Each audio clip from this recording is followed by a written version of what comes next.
Halo Sobat Gen, Assalamualaikum warahmatullahi wabarakatuh. Di video kali ini kita akan membahas kunci jawaban IPA kelas 9 bab 5 pada tugas mari uji kemampuan kalian pada halaman 119 sampai 120 di buku IPA Kurikulum Merdeka pegangan kalian.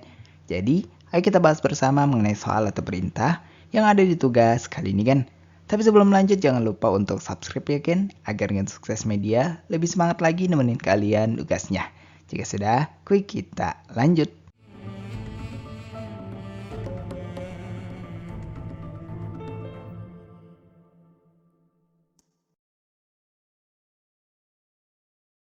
Baik, kita masuk pada soal pertama berikut ini. Perhatikan soal yang ada ini. Tulislah reaksi penguraian untuk A. Garam natrium klorida atau NaCl, B. Karbon dioksida atau CO2. Baik, berikut adalah reaksi penguraian yang dimaksud untuk masing-masing senyawa. Kita masuk ke poin A terlebih dahulu mengenai penguraian natrium klorida atau NaCl, yang mana reaksinya adalah sebagai berikut. NaCl menghasilkan Na plus Cl2. NaCl ini adalah garam dalam bentuk padatan, Na adalah logam natrium dalam bentuk padatan, dan klorin ini adalah berupa gas. Reaksi ini membutuhkan energi sangat tinggi karena natrium klorida sangat stabil. Baik, kemudian untuk penguraian karbon dioksida atau CO2, yang mana reaksinya adalah sebagai berikut. CO2 menghasilkan C ditambah O2. CO2 adalah gas karbon dioksida, C adalah karbon dalam bentuk padatan seperti arang misalnya, O2 adalah gas oksigen. Penguraian ini juga membutuhkan energi sangat besar karena karbon dioksida adalah molekul yang sangat stabil.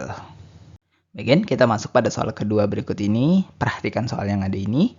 Ada beberapa reaksi kimia yang dapat dikategorikan sebagai dua jenis reaksi sekaligus. Contohnya reaksi antara magnesium dan oksigen di udara dengan nyala api untuk menghasilkan senyawa baru, yaitu magnesium oksida.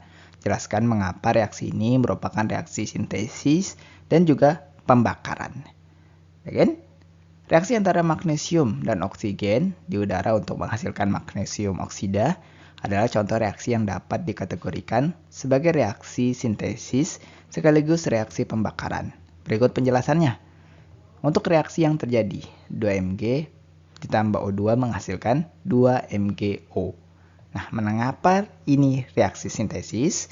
Simak pembahasan berikut Gen. Reaksi sintesis adalah reaksi di mana dua atau lebih zat bergabung membentuk zat baru. Dalam reaksi ini, magnesium dan oksigen yang merupakan dua zat berbeda bergabung untuk membentuk magnesium oksida. Hasilnya adalah senyawa baru, jadi inilah yang disebut reaksi sintesis. Kemudian, mengapa ini disebut juga sebagai reaksi pembakaran? Reaksi pembakaran kita perlu tahu dulu terjadi ketika suatu zat bereaksi dengan oksigen dan menghasilkan panas atau nyala api. Nah, kalau kalian perhatikan dalam reaksi ini, magnesium bereaksi dengan oksigen dari udara. Nah, reaksi ini menghasilkan nyala api, terang, dan energi dalam bentuk panas. Karena terjadi reaksi dengan oksigen yang melibatkan nyala, maka kita bisa sebut sebagai reaksi pembakaran. Jadi dapat disimpulkan reaksi ini disebut reaksi sintesis karena menghasilkan senyawa baru yaitu magnesium oksida, dan juga disebut sebagai reaksi pembakaran karena melibatkan reaksi dengan oksigen yang menghasilkan nyala api. Again, kita masuk pada perintah ketiga berikut ini. Perhatikan perintah yang ada ini.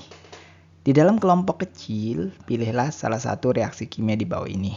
Kumpulkanlah informasi mengenai reaksi yang kamu pilih, kemudian buatlah poster pada karton manila untuk meringkas informasi mengenai reaksi tersebut. Meliputi di mana terjadinya reaksi, jenis reaksi, persamaan reaksi, kegunaan dan dampak reaksi, serta informasi lain yang menarik atau menurutmu patut diketahui teman-teman. Jangan lupa menulis keterangan referensi yang kamu gunakan. Dan berikut ini pilihlah reaksi yang dapat kamu sesuaikan dengan yang kalian inginkan. Bagian berikut ide untuk membuat poster berdasarkan pilihan-pilihan reaksi kimia tersebut. Sebagai contoh, kita pilih tema fotosintesis. Adapun tema lain dapat menyesuaikan dengan format informasi yang ada setelah ini, Gen. Bagian informasi untuk poster fotosintesis. Pertama, di mana terjadinya reaksi. Nah, ini adalah keterangannya yang bisa kalian cari atau ikuti juga jika kalian mendapatkan tema fotosintesis. Kemudian jenis reaksinya adalah sebagai berikut. Kemudian untuk persamaan reaksi seperti ini adalah informasi umum yang dapat ditemukan dari berbagai referensi, baik itu di buku ataupun di internet. Kemudian untuk kegunaan dan dampak reaksinya seperti ini kan.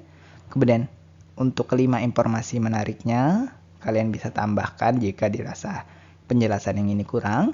Kemudian untuk referensi berikut adalah sebagai contoh buku pelajaran IPA SMP, kemudian website edukasi yang kalian gunakan misalnya, atau artikel dari sumber lain yang bisa kalian tuliskan juga sesuai dengan referensi yang kalian pakai ya. Nah, informasi-informasi yang ada ini dapat dituangkan dalam poster manual yang dapat kalian buat pada kertas karton manila sesuai dengan kreativitas kalian masing-masing gen. Adapun berikut ini Gen Sukses akan berikan contoh referensi kerangka poster dengan tema fotosintesis. Nah, Gen, berikut ini adalah contoh dari kerangka poster tentang fotosintesis atau tema apapun yang kalian pilih misalnya. Kalian bisa cari referensi lain jika dirasa referensi ini masih kurang menarik dan mungkin sulit untuk diikuti. Namun, perlu kalian ketahui, ada banyak konsep desain poster di internet yang dapat kalian jelajahi. Tapi dalam pengerjaan nantinya, jangan lupa untuk memasukkan poin-poin pembahasan yang telah ditulis sebelumnya. Jadi untuk pengerjaan perintah 3 ini, Gen Sukses ucapkan semangat dan selamat mengerjakannya. Baik, kita masuk pada perintah keempat berikut ini sebagai soal terakhir kita di sesi tugas kali ini. Perhatikan soal yang ada ini. Buatlah suatu peta berpikir dengan bentuk jaring laba-laba untuk meringkas jenis-jenis reaksi kimia yang telah kamu pelajari dalam bab ini. Bagian berikut ini adalah kerangka untuk jaring laba-laba dengan materi jenis-jenis reaksi kimia. Adapun ringkasan sesuai dengan apa yang kalian telah pelajari di kelas Gen. Kalian bisa kembangkan jaring laba-laba ini untuk materi yang lebih lengkap jika kalian masih mempelajari materi yang lebih kompleks. Nah, di sini Gen Sukses kasih contoh yang di atas mengenai kombinasi atau sintesis. Sebelah kiri ini adalah berupa simbol-simbol atau ilustrasi dalam reaksi kimia mengenai kombinasi atau sintesis. Sebelah kanan ini adalah contoh reaksinya, bebas, tapi cukup contohkan satu saja sebagai ringkasan. Dan yang atas ini, paling atas adalah contoh dari pengertian apa itu kombinasi atau sintesis. Nah, yang lainnya ini menyesuaikan kurang lebih sama dengan contoh satu ini kan. Kalian bisa tulis sesuai dengan pemahaman kalian atau ringkasan yang ada di buku kalian agar nanti hasilnya bisa berbeda dengan teman kalian. Nah, Gen, itulah pembahasan sekilas kita untuk kunci jawaban IPA kelas 9 bab 5 pada sesi tugas mari uji kemampuan kalian pada halaman 119 sampai 120 di buku pegangan IPA Kurikulum Merdeka. Terima kasih karena telah menonton video ini sampai habis, Gen. Jika dirasa video kali ini bermanfaat, jangan lupa untuk like dan subscribe ya, Gen. Sampai jumpa di video berikutnya dan wassalamualaikum warahmatullahi wabarakatuh.